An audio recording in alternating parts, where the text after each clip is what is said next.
एकरी बहन के इशारा अपन सामान उगाड़ के दिखाओ तो जाओ तोरी बहनी। तो भाई आज हम लेके आ गए बानी भोजपुरी गाना के। तो ऐसे भी हम तो रोज भोजपुरी लेके आईला। तो भाई लोग आज के वीडियो ना बड़ी गड़फाड़ होके वाला बा। चलिए एगो लाइक कर दी काहे कि आज की वीडियो ना जरा हट के बा। चलिए हम वीडियो स्टार्ट करत बानी।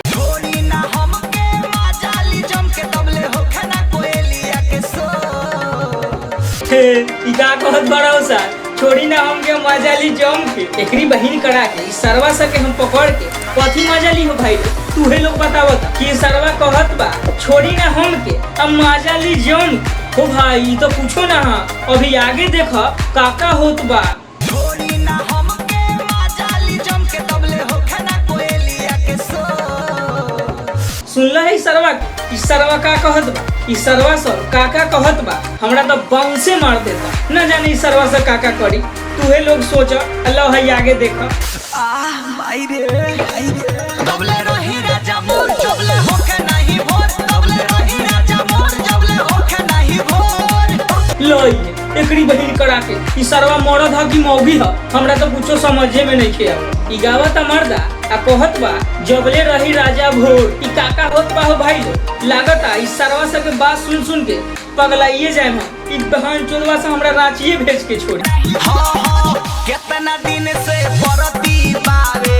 मन लगा के कोड़ी जी हे तोरी बहन के आओ सरव हम कोड़ देत बानी अगर हमरा जन ना आइला तो सरव हमर जो भाई लोग देख उनके पास चल जा का हो भाई लोग कोननु देबा अच्छा सोचा लोग ताले आगे देखावत बानी दुनु मान मिलल बावे दुनु मान मिलल बावे आवो हटी ना रउआ को जा हो साले दुदू को हड़ मिलल बा कहियो मन नहीं के भरत अरे मन नहीं के भरत तो हमरा के कहन हम तो एक बार में जोत के आकार दे का हो भाई लोग फिर दोबारा जरूरी ना पड़ी का हो भाई लोग ठीक कहनी अनु कोइले बानी सामान उघारे ओइसे जानी तो पीजी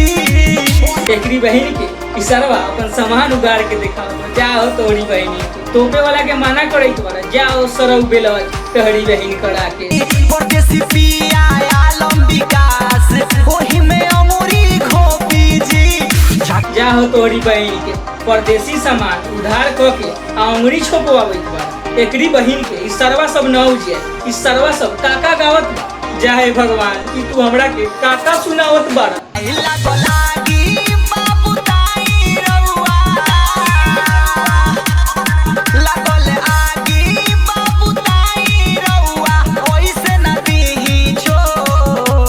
जाओ सार लोगरी जाके मर जा एही में तोहनी के भलाई बा सरवा सब के ये दशा होके वाला बा जरा वो सार लोगन जरा भाई रे दबले रही राजा मोर जबले होके नहीं भोर दबले रही राजा मोर जबले होके नहीं भोर। तो भाई लोग हमरा विश्वास करके रउआ लोग के हमार वीडियो जरूर पसंद आए